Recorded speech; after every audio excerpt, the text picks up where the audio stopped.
I don't know about y'all, but Koshia gives me early Tammy Roman vibes season 1, and I love to see it.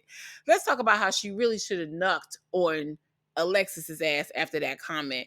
Girl, stop being a pick me. Let's.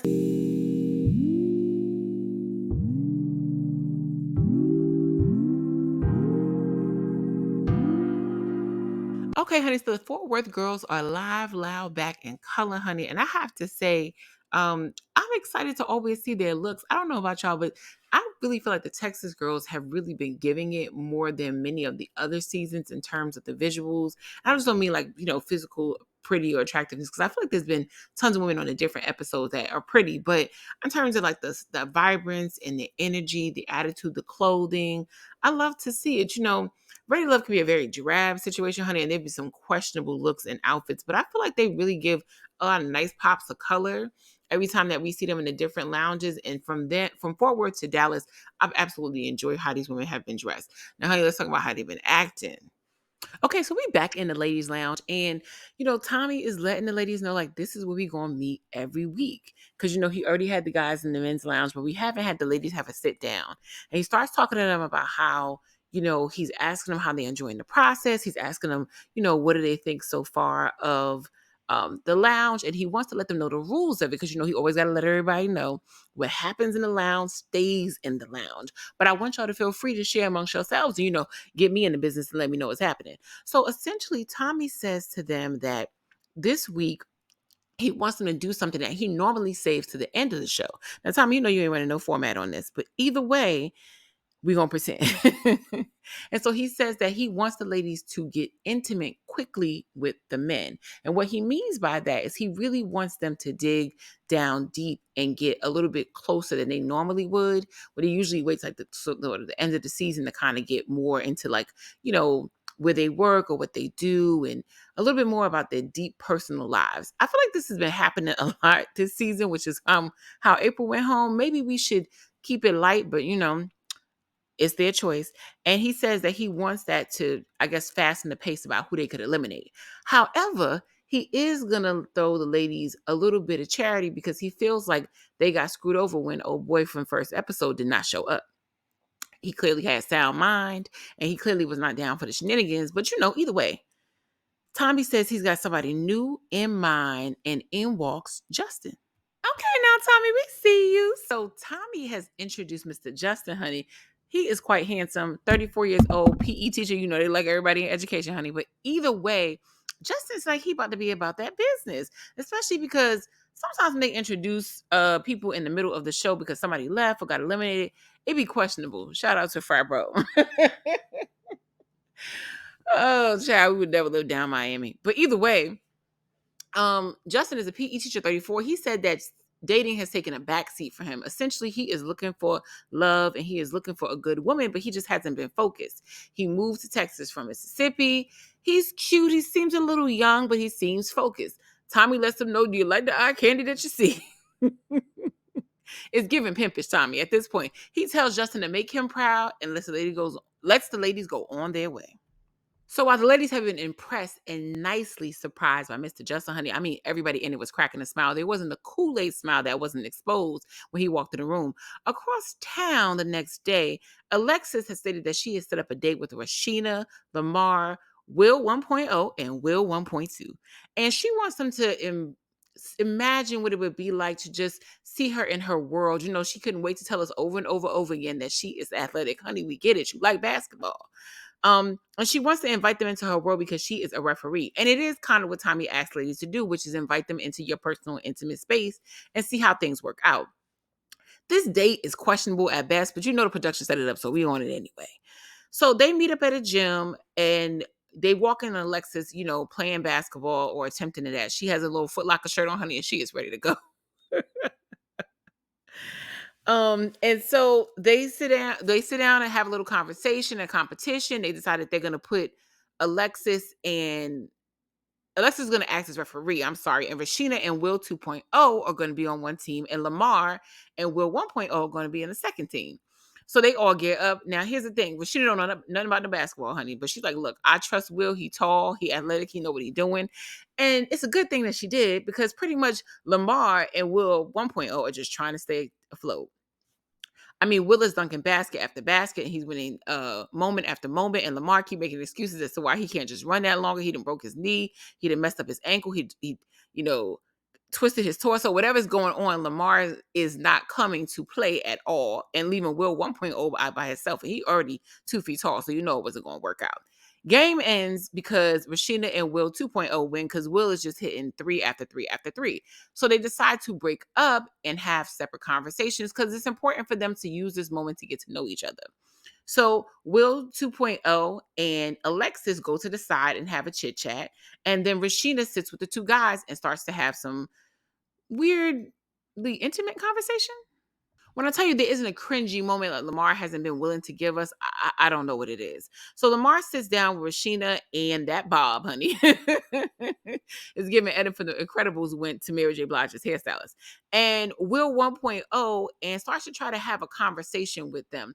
As we know, Rashina and him didn't really hit it off the first time, but Lamar is back with them gazelle glasses, honey, and letting us all know that he is not ready to love. She continues to ask them about, relationships, how have they been in situations, because she's been at least three. She keeps saying three and it confuses them, but what she really means is that she's been in a relationship. She hasn't been in any relationships that haven't been over 3 years, meaning she's a long-term girl. She is not just a hit it and quit it. She's not just a one-night stand. She's been in serious things. And they start to have conversation about that. Will 1.0 kind of tries to give an answer, joking about threesomes in a way, but she's not really with that. And you already know that he's kind of slightly immature. He shows himself to be mature sometimes, but it's just not really there. And Lamar, of course, is only talking about sex, honey. He's talking about what it looked like, what it do, what it could be. She asked him about intimacy, specifically the word intimate, and what that looks like to them. And so Will 1.0 attempts to answer it in a little bit of an adult way, but also brings it back to the physical. Lamar only focuses on the physical. He says, it depends. I could just call you up. It could be nasty. I could be over the phone. I could be asking what underwear you're wearing. And of course, Rashina is completely thrown off. It is cringeworthy at best. And we knew Lamar would be. On the other side of the court, we got Alexis and Will 2.0. And Will and her are having more of a conversation about their personal lives in a deeper way. Specifically, the fact that Will was married twice, honey. So, he got like 2 or 3 baby mamas, I think. And so he just says that he feels like people need to have grace when it comes to situations because we don't always know what people are going through. And essentially, it's something that he feels like, we miss out on good stuff because we're just judging somebody based off of the surface, that we need to have grace. And Alexis agrees, but she also says that we need to have grace with the understanding that you've learned from those mistakes. We're not here for you to repeat all over again. And I completely agree. Meanwhile, Rashina's annoyed. I'm disgusted. And I feel like we've learned nothing more. And then Rashina feels the same when it comes to talking to these two men. This date was a bust. I wasn't feeling it. Let's move on. Okay, so we finally get out of the mess that was that gym date and on to something that seems like it could be a thing. Okay, so we got our girl Rashina, and she's the first lady up with Justin, who we know just got introduced to the ladies in the ladies' lounge. And they decide to go on a dog park date. I thought this was really, really cute. Again, this is something I love that Ready to Love started to do different with Texas. That I hope they keep up in the further seasons because I feel like we've been getting more meet cute dates going on. Like it's a lot of cool places to go to, fun things to do to get out and be social. What we find out is that Rashina is a fur mommy, and Justin actually has a dog as well. So they're going to meet up and hang out with their dogs and just kind of get to know each other. But it looks a little rocky because, while she got a cute little pup, he got a wolf. And the wolf is showing itself in all types of ways, honey. I don't know if she was in heat or whatever. She just happened to be out, and she is showing out with all the dogs at the dog park. And even though they have drinks in their hand and they're trying to talk and have a good time and they're liking each other, it's hard for him to focus because the dog is all over the place. So this is her time, sir. You got me to a dog park. How dare you just sit here with this woman at this table? I love to see it, but they do get a chance to settle down and have a good conversation. And the Bob is Bob and honey is giving just fine, fine, fine, fine, fine, fine. Woo! and some really good, fine conversation. They're getting to know each other. Justin really likes what he's hearing from her. He even talks to her a little bit about the fact that he knows he's 34. And I feel like he was kind of going a little hard on himself. He was saying that he, at this point, knows he might not have children. I think he's pretty young still, relatively, but I think he was trying to comfort her because she mentions that she has 2 kids. I guess at some point during a conversation that we don't see, they talked about the fact that whether or not she's interested in having more children. And even though she is open, she's okay with not having them. And he said that he's okay with maybe not being a dad in the more traditional sense at this point in his life because of his age. Again, I think he's selling himself short. 34 is super young. And so I worry about if that would come up in a real way later on, if he was to marry somebody and they wouldn't be open. But she says she is open to having another child. They have great conversation. She likes the maturity. We love to see it. We've only been seeing that from Chaz. So it's nice to see somebody else in the game that doesn't sound like a complete idiot. There's only about 2 or 3 of them that's sitting up on that fence right now that don't sound like total jackasses every time they talk to one of these women. So I was happy to hear it. There's some vibes happening. We like what we're seeing. Rashina is happy. Justin is feeling her. He thinks that she really calmed the situation down with the dogs. She's calming to him. He wants to see her a little bit further, and I like to see where this goes. Meanwhile, our girl Leylin, aka Lynn Whitfield, is sitting down with Tommy to talk to him about the fact that whether or not she should continue this process. Leylin says she got a lot going on right now, honey. I think she realizing that there's only fools here, and this is not her scene. However, she comes to him and says that she is open and ready to love. She's enjoying the process. I do not believe that. However, she has a personal family issue, and she's worried about whether or not she'll be able to balance the two. She comes to Tommy for advice. Tommy acts like he really can make a decision on this for her. And she says, I don't know what I should do. Should I drop out the process? I have something going on family-wise that needs to be taken care of. And that's where my attention is being focused. But I really do want to find love and find somebody. What should I do? Tommy pretends he could really give her a week off and grant her that as if he has that final decision. And she goes ahead and takes it, realizing that, it could affect her process in the game. I honestly don't see anybody for this lady here. I feel like she's too good for the show, but that's just me. Okay, so fast forward from Bad Memories, and we are on to Chaz. Now, Chaz is one of my favorite on the show. I feel like he has the same maturity level as Justin in terms of how he interacts with the women and just being a grown man of a certain age that should carry yourself a certain way. So I love to see it. Will 2.0 kind of gives me that on occasion as well. Anyway, he has invited some folks over to have a good time and to get to know each other. He has invited them into his home. It's one of the most intimate places you can be, and I do agree. And one of the ladies even mentions that how somebody keeps their home makes a huge difference to her. He's invited Vanessa, Roshia, Krishan 2.0, aka Patrice, and Lonzo, aka Zoe, aka Annoying, that got into the argument with Rashia. So I don't think everybody knew that they got into a little kerfuffle when they was together last time. But either way, Chaz is like, look, don't mind to break no chairs in my house, don't have no problem. I'm just gonna put out a spread, we're gonna have a good time. And so far, it seems to be positive. Everybody arrives before Koshia. She finally shows up and she ends up being pulled to the side by Alonzo, and he decides to have a one-on-one with Coco about how they left their interaction last time. As we know, she walked out on him when he was spewing nonsense.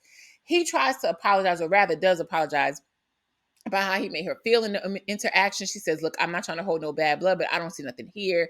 Either way, we can move past this and give each other a second chance. They seem to be doing that all well. Everybody's sitting down on the couch about to have a good conversation, and knock, knock, knock, the door.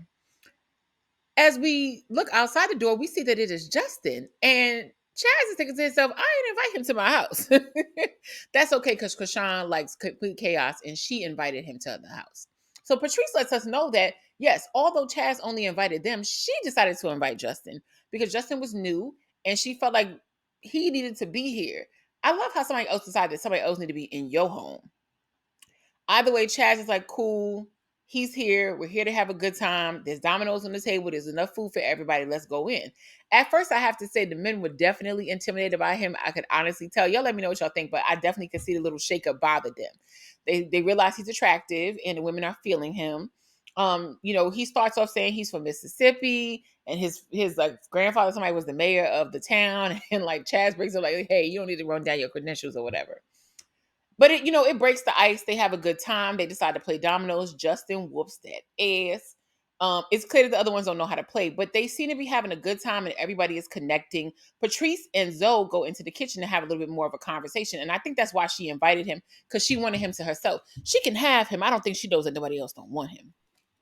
So she starts talking to him, they're in the sugar daddy, sugar mama mode. And he's like, yeah, you're my person and we should watch a movie together via Zoom. And I want you to watch this movie so you can call me at this moment. And she's all into him and says he's one of her top connections. Meanwhile, Rashia is getting to know Justin better. And they seem to be having a good time. I believe that they're partners in the domino game. And Chaz is really feeling Vanessa. Everybody has a great time. They end the night really, really fun. Everybody walks on out, but Vanessa stays behind and her and Chaz get a little bit more comfortable. They have a really intimate conversation. He wants to get to know her more one-on-one. She's one of his top connections and he wants to let her know that he wants her to continue to feel safe to confide in him. He likes the energy that they have. It's authentic. This is who he really is. He likes who she really is and he just enjoys time with her, and he wants her to know that this thing is growing. Child, so clearly somebody on production hates Maya because they decide to link her up with Lamar. There is nothing that I think they ever would have had in common or ever would have had connected that made her want to go further. I believe they even had a conversation when they were on the hotel rooftop of the Marriott, honey, and it was clear right then and there that Lamar wasn't it.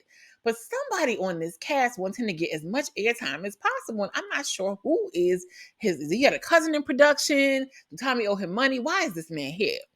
Either way, here we go with Lamar. So Maya lets us know that she has a waist training line and I guess like she sells exercise clothes or athleisure wear, and she basically was there for a photo shoot. Of course, Lamar walks in. He's contracted to her. We get it. We know.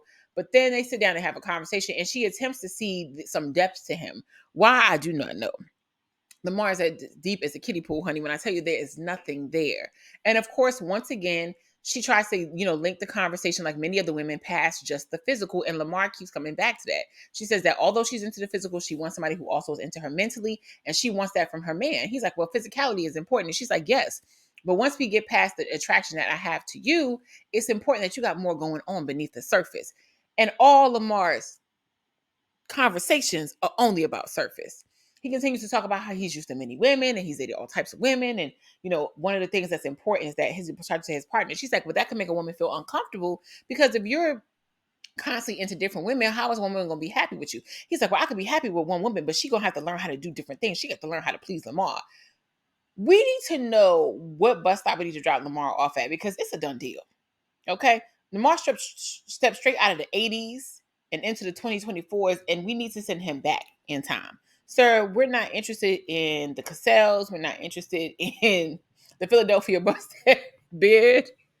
We're interested in sending you home. Sir, you're supposed to be a DJ. We heard nothing about records or music or his love for anything. He's supposed to be a coach. We heard nothing about his coaching situation. All we hear about is sex, sex, sex, sex, sex, and we tired. Okay, so it's clear that somebody in production owed Maya a do-over, honey, because that waste of a date with Lamar was nothing that seemed like it could be respectful to her. Thank God they let her do it again, honey, and let her do it with Jonathan, Mika, and LaRon. So they meet up at one of her favorite bars. I think it's called Brew City, and nicely decorated place inside. They sit down and have a chit chat and just them getting to know each other more. Maya hasn't really had a chance to talk with LaRon. And, before LaRon walks in, he let it be known that, look, Coach Shea is his number one. He don't think anybody coming close to that. And that's his lady right now. But he still wants to be open to getting to know the other women. Mika's there to kind of have a do-over with Jonathan because they had an uncomfortable exchange with him and her in April at that table with them ignorant ass questions. And she just wants to see if there's more there. And I guess also get to see where LaRon is coming from. So they all sit down and have a chit chat. Maya lets know this is one of her favorite places. So that's where the intimacy part that Tommy asked for is falling in. LaRon says that he understands how she feels about the spot because it's one of his favorite places too. They talk as a collective and sort of talk about what they're interested in, and they talk about what they would like their home life to be and what they want their love life to look like in, on a longer scale of things. Mika does say that she did initially sort of label LaRon as a party guy. He's like, yeah, I do have that side to me, but I also am a pretty serious person. And I honestly, the part of me that wants to have fun and energetic is what you will probably see more often.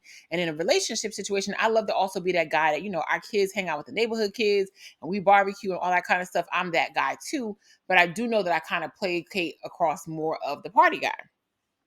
So anyway, they decide to split into two. Maya and LaRon sit down and try to get to know each other better. And Mika and Jonathan have a do-over. So they start having a conversation because when they were at the table as the foursome, Mika finds out that Jonathan used to be married. Now, of course, we know that when she was sitting down with him in April at the brunch, there was all these conversations going on, and essentially they assumed that he was not married because Mika approached him on the "Are you and your baby mama still together?" And he was like, "Oh, like no, we're not," or whatever. She's like, "When the last time y'all were intimate?" Now, of course, we know that Jonathan hated that entire exchange, as did I. Go back and look at the review. I'll post it right here, just so you remember. But he lets her know that he didn't bring up the fact that he was married or that he had a wife previously because one, it didn't come up in the conversation. He left the table, if y'all remember. But two, he says he feels like there's a lot of stipulations put on men who are divorced, and he doesn't want women to be focused on the past. He's looking towards the future. And I understand where he's coming from, but sir, you cannot be hiding your situation. We need to know that you were divorced. It means something. It doesn't mean everything. And if you talk through that with anybody that doesn't know you, you will have a better chance of a closer sense of intimacy and a little bit more grace in your situation, because life happens to everybody. He doesn't have 15 marriages, just one, but we need to know that you're not hiding that one for any particular reason, like you got charges. On the other side of town, Maya and LaRon are having more conversation. And at first, I can't really tell if she's into him because he asked her what she's looking for in a man. And when she was looking away while she was explaining it, I was like, what's going on here? Also, doesn't Maya kind of remind y'all of Portia? I don't know. She gives me like a Texas Southern part of Portia. But anyway, they end up having a conversation, and she says that she's basically just looking for a good man who's interested in her, a provider, somebody's going to take care of her. But she also is a hustler on her own. She makes her own money. She's an entrepreneur, so she's looking to build with somebody as well. And LaRon says, he's looking for ditto. He's like the type that, hey, we make good money, we look good, we could do whatever we want to do. Neither one of them has children. Like, let's grow, let's build this thing together.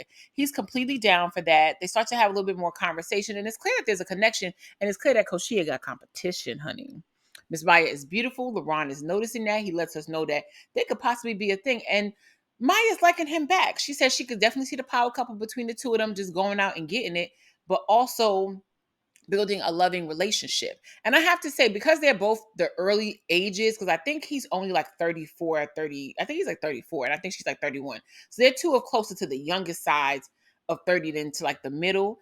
Though LaRon, I guess, is like an age away or whatever. I feel like they have more in common because he only one step out the club, honey. But Miss Mika has decided on the other end of town that her and Jonathan is questionable because he look like he hiding stuff. So after that date has gone well, we think that everything is all good and it is time for the ladies to meet back. And I have to again say, the ladies in Texas, Fort Worth, show out every single time. Everywhere looked beautiful, all the colors. We love to see it. We think this is going to be a peaceful, amazing situation. And we know the ladies have had intimate dates with these men to get to know them. And now they got to sit in the lounge with Tommy. But when I tell you the lounge was on fire, it was nothing short of amazing. So the ladies sit down, they have a seat. Tommy goes through the same rigmarole. Who do you like? Who do you not like? The women are going through their picks and everybody's naming out their situation, honey. Vanessa is liking Chaz. They had an intimate time in his house. It was very, very nice. Maya is starting to feel LaRon, but she's not really sure if she completely takes him seriously. LaRon jokes a little too much. Koshia lets her know that, lets Tommy know that she's also feeling LaRon, and that LaRon's joking she can understand because she dug deeper in the surface. It rubbed Maya a little wrong way that she was kind of like jumping into her moment, but they still okay. Mika says that, she's kind of feeling Chaz a little bit as well. They just start having, a mixture of conversations about who they like. I believe either before or after, Lynn lets everybody know, honey, that this is not for her. She has a lot more just going on in her life. I really do hope everything is okay. I low-key feel like Miss Lynn Whitfield really just did not feel the group of men that were there. She hates them as much as we do, y'all. So she basically says that, she is got to move on. She has too much going on in her personal life. She doesn't think she can split the time between the two. And she doesn't want to take away from the other people that are on their journey to love. She lets everybody know that this is where she exits the train, honey, and she leaves accordingly in a beautiful yellow dress.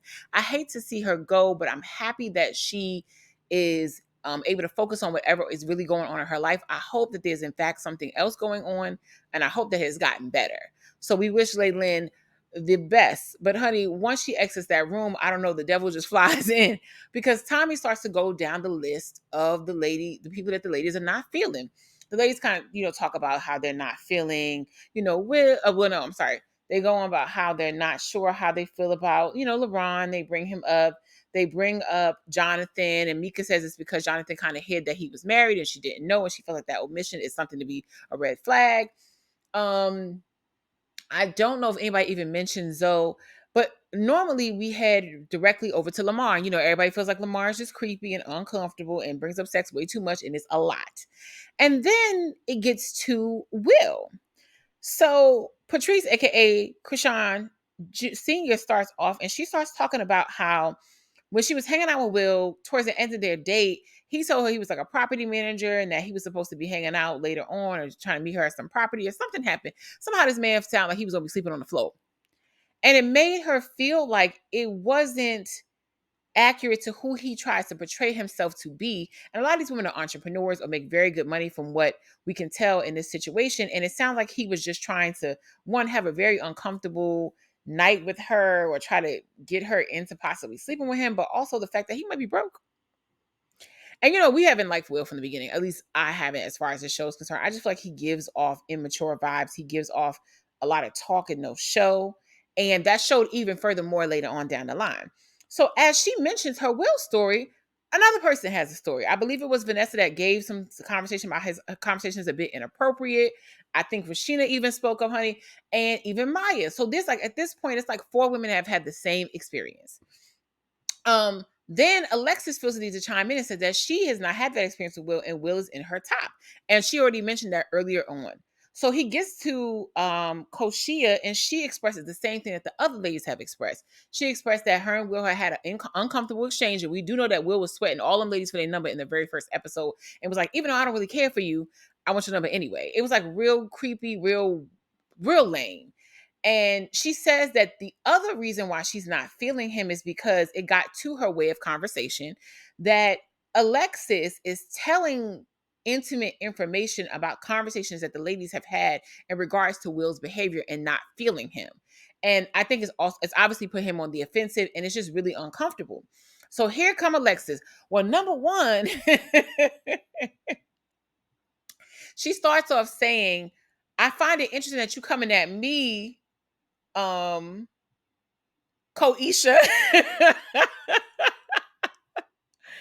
And I was like, okay, because you know I messed up her name too, honey. But she called her Koisha, and you hang out with her. I was like, both to the E to the Koisha.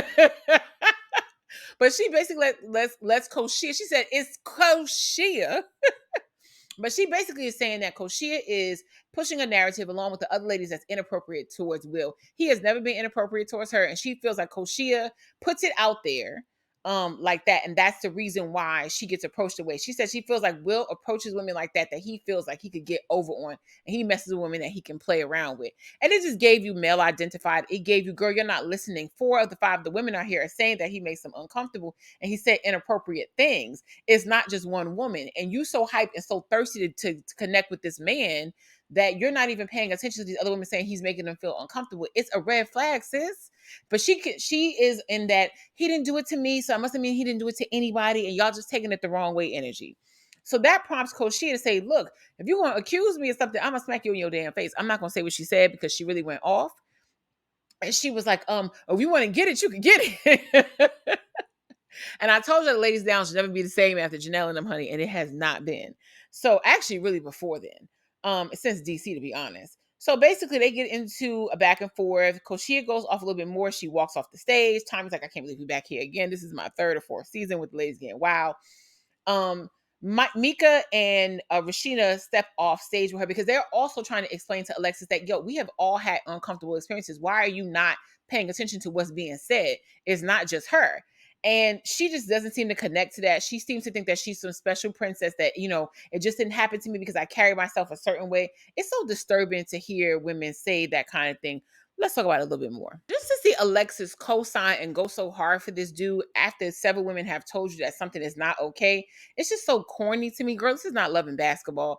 Girl, but I will say this. When Koshia, aka Kotex, aka Koshe, said, well, maybe if you was in shape like a 12-year-old, I was done. I was done. After that, I was like, oh. So, you know, it was disturbing to see what I feel like Alexis really, when we say male identified and women are having a conversation, it was disturbing to see Alexis dig deep into some narrative that if you put yourself out there a certain way specifically, that's how you deserve to be respected. And I didn't remember any of the women giving Will any sort of like nasty intimacy things. There are women in the room in the house that are shapely. There are women of different shapes, but a lot of women are on the curvier side. They're all wearing fitted dresses or attire, but that doesn't mean that he gets to disrespect them or to talk to them a certain kind of way or to be creepy. And most of them have had a creepy experience with him that he's going a little too far. The fact that she's trying to justify that in her head says a lot more about her than we think. It also gives the ditzy vibes, but she also gave me not a girl's girl early on. And I told y'all she was going to be a mess from episode 1. I'll plug it right here because I told y'all that when she was sitting by that pool talking to Will. So the ladies have a conversation. Pretty much it's down to Lizard Lamar and old comfortable Wet Willie. And they decide to have a sit down to talk through them an elimination status. They go on their dates. Koshia ends up taking Lamar out, and they have Alexis go take Will out. And sassy old Will is sitting there waiting for her to say what she said. And that's why you know that Koshia is not lying when she said that Alexis has been telling him things, because Will's already confirming that, he's heard things. Who you heard them from? The girl sitting in front of you? So they have this date and he's already on sassy mode, ready to explain how, he's not going to have his character questioned by multiple women, sir. Because it wasn't just one. But, like he doesn't like the narrative that they're going with right now. And basically she's telling him that they're there because the women are not feeling how he's approaching them. They still feel like it's inappropriate. It's inappropriate. Not feel like it's inappropriate. It's inappropriate. If enough of them are saying it's uncomfortable, it's uncomfortable. And he's basically saying that he doesn't like his character being messed with. And essentially like he's not lying about his lifestyle and all this other extra stuff. Like, sir, who cares? I really do feel like he's straight out of high school. I've been saying that for the longest time. It gives I just graduated college, and it feels just like there's not a maturity level there. And it wasn't there from day one. But he is less uncomfortable to me than Lamar. Honestly, I thought they should have both been going home. I didn't know we couldn't do double eliminations. And on the other side of town, Koshia is giving the same talk to Lamar. Essentially, you make the people uncomfortable. You always talking about sex. Honey, what is more going on with you? You are 42 years old. You are a DJ and a coach. Sir, are you coaching while you DJ, or are you DJ while you coaching? I don't know what Lamar's situation is. She's like, look, you're bringing that up too much, and the women don't know enough about you. Lamar is here dogging down a salad like he has never eaten in his entire life, or he just got free. And essentially, both men are just giving sassy energy while the women are talking to them. Koshia is talking to him in the most comfortable and non-dismissive voice as possible. She's being kind in her tone, the same way Lamar tried to come across with April, even though he didn't like her when he was eliminating her. That's the same way Koshia is treating him. She's treating him with respect and talking to him kindly and softly, despite their previous interaction. And somehow for Lamar, that is not a situation. Now, I ain't saying something ain't wrong with Koshia, because I do feel like there's issues with her too.